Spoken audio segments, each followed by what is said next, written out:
My wife froze when I arrived at the party with her lover's wife. Before we start, please subscribe and like the video. I walked into that party with another woman on my arm and watched my wife's face drain of all color. But here's the twist. The woman beside me, she was married to the man my wife had been sleeping with. And we had a plan. Let me take you back to where this all started. 3 months earlier, on a night that would change everything. You know what, Jason? If I have to hear about your feelings one more time, I might actually fall asleep standing up. That was the moment. The exact second something cracked inside me. Emily, my wife of 7 years, stood in our living room, arms crossed, looking at me like I was a tedious email she didn't want to answer. I'm sorry I'm not thrilling company tonight, I managed. I thought telling you how I felt still mattered. Emily rolled her eyes and grabbed her clutch.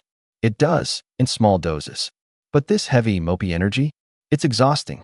I wanted to scream. To remind her that I worked 60-hour weeks to keep us afloat. That I loved her still, despite everything. But none of it would matter. She breezed past me, spritzed on perfume, and said over her shoulder, "It's just dinner with friends, Jason. Don't wait up." The door clicked shut, and I sat there stunned. Then my phone buzzed. Unknown number. One message. "She's lying to you." Just 4 words, but they landed like a punch. My thumbs hovered over the screen. Then it buzzed again. "If you want the truth, meet me tomorrow, 9 a.m., Cafe Driftwood." Don't tell her. I glanced at the clock. 11:42 p.m. Emily still wasn't home. I wasn't sure I even knew what my house was built on anymore. And something told me the ground beneath my feet was about to shift. The next morning, I sat at Cafe Driftwood, hands wrapped around a mug that had stopped steaming. Then she walked in. Sarah scanned the room, her eyes sharp but tired, pale green, almost gray. She looked like someone who'd been hurt in a very specific way and had decided to do something about it. "You're Jason?" she asked softly. I nodded. "You're the one who messaged me." She sat down and got straight to it. "My husband's name is Ryan. He's the one your wife's been seeing." I stared at the scratches on the table. There was something surreal about sitting here talking to a stranger about something so quietly life-altering. "I found their messages 2 weeks ago," she continued. "Her name's in the thread. So are selfies, hotel bookings. And last night, I watched her walk into the same restaurant he told me he was going to alone. That hit harder than I expected. She told me it was dinner with old friends," I said. Sarah smiled, dry and ironic. "Yeah, Ryan said it was a business dinner. Amazing how social they both are without each other." We sat in silence for a few seconds. Then she leaned forward. "I want to follow them. Document everything. Not because I want to catch them. I already did. I want the truth. The full picture. And I think you do too." I hesitated. "What are you hoping to find?" Sarah looked straight at me. "Something I can't unsee. Something that makes leaving easier." And there it was. The truth behind both of our eyes. We weren't here to catch our spouses. We were here to free ourselves from doubt. "Okay, I'm in," I said.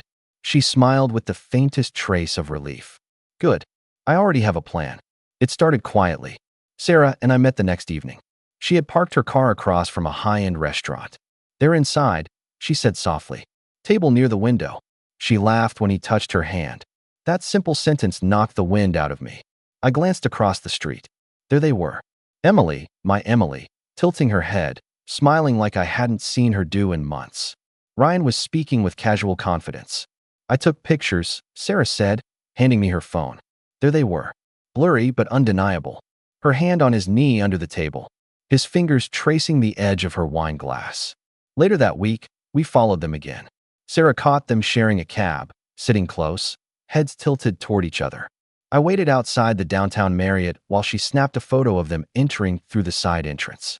We met in dim parking lots, cheap coffee in hand, comparing notes like detectives too tired for disbelief. "You ever feel like this is someone else's life?" I asked one night. "All the time," Sarah said. Like I slipped into the wrong version of reality. We started noticing patterns. Same days of the week. Always a Tuesday night and a Thursday lunch. Never back to back. They had matching dinner reservations twice. Different names, same table, same hour. We kept everything. A growing archive of infidelity. Dates, times, photos, logs. I built a spreadsheet. She color-coded the calendar. In between the stakeouts, Sarah and I began talking about other things. Her job in publishing. My work in IT. We shared stories, compared notes on the lies we'd been told. She started asking about me. What Emily was like before all this. What I used to love about her. Emily used to laugh at my bad impressions, I told her. Fall asleep with her head in my lap during old movies. Insist on dancing with me in the kitchen when it rained. Sarah smiled. Sounds like she was once a real person. She was, I said. Or maybe I was just blind. One evening changed everything. We were watching what I thought was Emily's workplace. She'd said she worked for an arts nonprofit for 6 months. A fresh start, she'd called it. Something meaningful. We watched people file out of the glass doors. Men in sport coats, women with lanyards. But no sign of Emily. Sarah leaned forward. That's weird. She said she was staying late. If she's inside, why is everyone leaving? Then Sarah pulled out something unexpected. A printed company directory. I called yesterday, she said. Asked for an org chart. She flipped the pages and pointed to a list. That's everyone in development. No Emily Horn. No variation of it either. My fingers went cold. So where the hell has she been going every day? Sarah shook her head. I think we've both been looking through the wrong window. She staged a job, I murmured. For 6 months. But why would she do that? Sarah asked quietly. It's not just about hiding an affair. This is bigger. This is like she wanted to be someone else entirely. I thought about it. Emily had talked about wanting freedom. About feeling trapped in her old corporate job. About dreams she'd put on hold. Maybe this wasn't just about Ryan. Maybe it was about creating a life where she could be whoever she wanted. No accountability. No husband asking questions. She built an escape hatch, I said finally. A whole identity she could slip into whenever she wanted. Sarah reached out, her hand brushing mine. Not romantic, just contact. Human. I know it's a lot. It changes everything, I said. No, she said gently. It confirms everything. That's when things started to shift in the other direction. A week later, I was meeting Sarah at a quiet bookstore cafe. We'd been careful, always different locations, always discreet. But as I walked out to my car afterward, I saw her. Emily. Sitting in her car across the street. Just watching. Our eyes met for a brief second. Her expression was unreadable. Not angry. Not hurt. Just observing. Then she started her engine and drove away. My heart pounded. Had she followed me? How long had she been watching?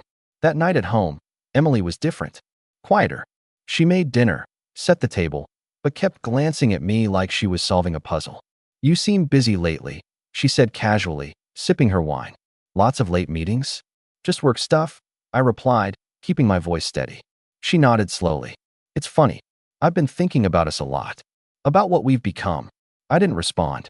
Just let the silence hang there. Over the next 2 weeks, I noticed her watching me more. Checking my phone when I left it unattended. Asking pointed questions about where I'd been.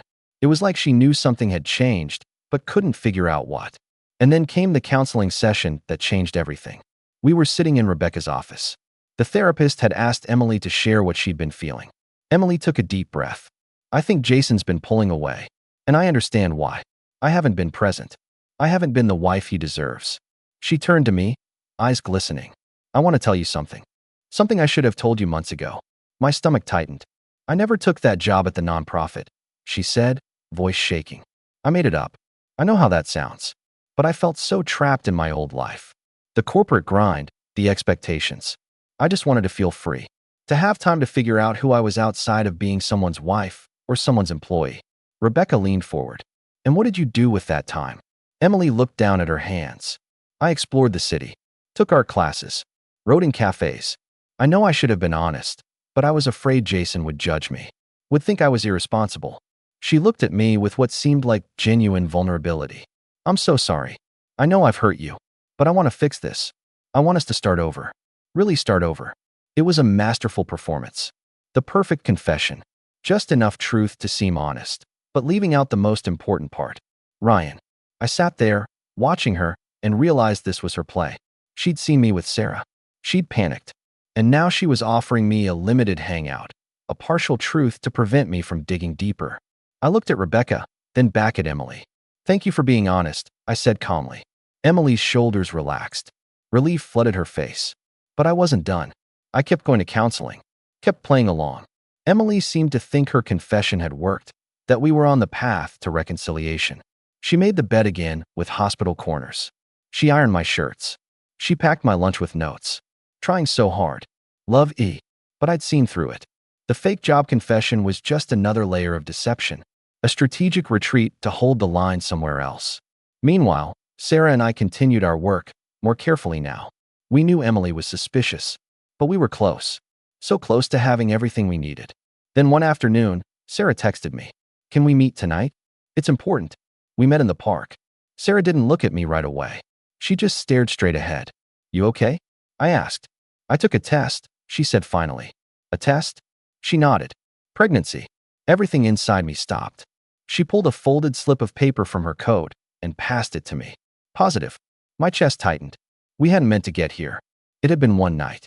One vulnerable moment after a long week, parked in my car under a sky smeared with city light. It wasn't passionate or reckless. It was quiet, almost reverent. A release valve we hadn't planned to open. Are you sure it's mine? I asked gently. I haven't been with Ryan in weeks, she said softly. I've been sleeping at my sister's place. He doesn't even notice. I don't know what to say, I admitted. You don't have to say anything, she whispered. This doesn't change your plan. I'm not walking away, I said after a long pause. Sarah looked at me then, really looked. Jason, you don't have to. I'm not walking away, I repeated. The final counseling session was different. Emily had prepared something. I could tell by the way she sat, hands folded, like she was about to deliver a speech. Rebecca asked how we were both feeling about our progress. Emily spoke first. I've been doing a lot of thinking. About us. About what I want. And I realize now that maybe we've both changed too much. Maybe we want different things. I stayed quiet, letting her continue. I think, she said carefully, that maybe we should consider a separation. Just for a while. To give each other space. It was brilliant, really. Make it seem like her idea. Control the narrative. Leave before being left. I looked at her calmly. You're right. She blinked, surprised. I am. Yeah, I said. I think we should separate. Permanently. Her face went pale. Jason, I didn't mean permanent. I meant just. I reached into my bag and pulled out a folder. Set it on the table between us. These are divorce papers. They're ready to file. I just need your signature. Emily stared at the folder like it was a snake. What? No. We were making progress. I confessed. I was honest. You confessed to a fake job, I said evenly. But you left out Ryan. The hotel rooms. The Tuesday dinners. The Thursday lunches. All of it. Her mouth opened, but no sound came out. I stood up. I'm done, Emily. With the lies. With the performance. With all of it. I walked out of that office and didn't look back. The party was 2 weeks later. Emily's colleague's house. She'd invited me weeks ago, back when she still thought she could fix things. I confirmed I was coming. Just didn't mention I wouldn't be alone. I arrived 20 minutes late. Deliberately so.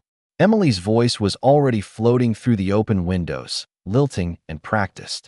Pretending everything was fine. The driveway was full. Fairy lights overhead. Cocktail napkins with printed puns. Laughter rising in safe intervals. And then we walked in. Sarah by my side. She wore a soft green dress. Nothing loud, but it suited her. Calm, poised. Heads turned immediately. I scanned the room and found her. Emily, frozen mid-laugh, seated beside Ryan. For a moment, no one spoke. The air shifted, heavy with the weight of something happening. Emily rose slowly, her eyes locking on Sarah, then on me. Jason, she said, voice cracking. I gave her the kind of smile I might offer a stranger. Sorry we're late. Traffic. I stepped forward, reached into my blazer, and pulled out a manila envelope. Laid it on the center table. I thought tonight was perfect for introductions. There's been a lot of crossed wires lately.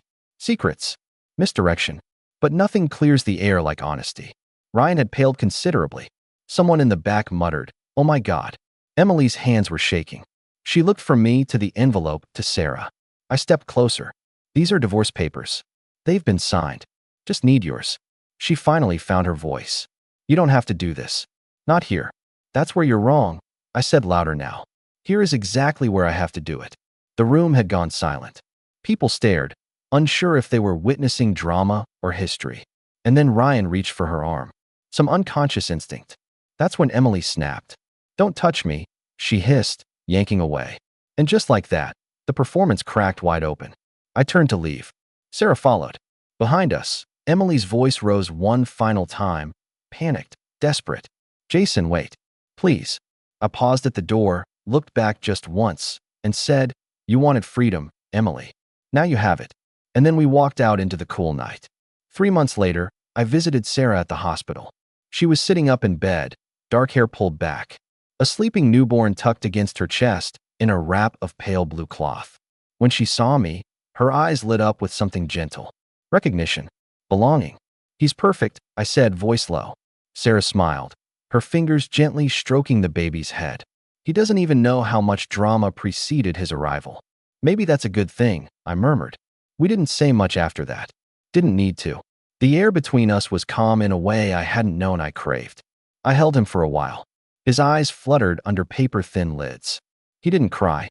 He just existed, quiet and warm and real. Later, as I stood to leave, Sarah said, "You're welcome to visit any time." I looked at her, and for the first time, I saw someone I didn't need to decode. No lies, no masks. Just Sarah. "I will," I said. That night, back in my apartment, a smaller space now, one I'd rented on the other side of town, my phone buzzed. One message. "Emily, were you ever happy? Even a little?" I stared at the screen for a long time. The question hung there, impossible to answer. Because the truth was, I didn't know anymore. Maybe I had been. Maybe I'd convinced myself I was. Maybe happiness was just another performance we'd both mastered. There were so many ways I could have answered, but none of them felt true. Because sometimes there is no answer. Sometimes the question itself is the problem. I powered the phone off. Outside, the wind shifted direction, scattering petals from a tree I couldn't see but could feel. And I thought, not for the first time, we never know the exact moment something ends. But maybe that's okay. Maybe the ending doesn't matter as much as what comes after.